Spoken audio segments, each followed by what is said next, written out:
আপনি মরে গেলে আপনার লাশটা পর্যন্ত নিয়ে অ্যাম্বুলেন্স সিন্ডিকেট করা হবে। আল্লাহ যে কয়দিন হায়াতে রাখবেন এই লড়াইটা করব।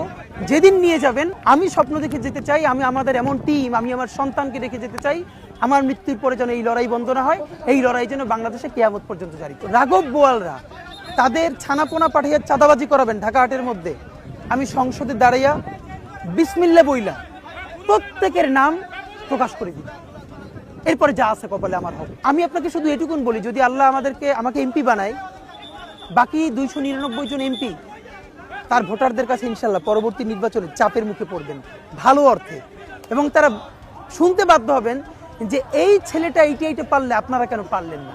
ইনশাল্লাহ এটা বাংলাদেশের মানুষের ভালোবাসায় এবং তাদের সহযোগিতায় আমরা সবাই মিলে করে দেখাবো ইনশাল্লাহ। নারে তাকবীর, আল্লাহু আকবার, ইনকিলাব ইনকিলাব, জিন্দাবাদ জিন্দাবাদ।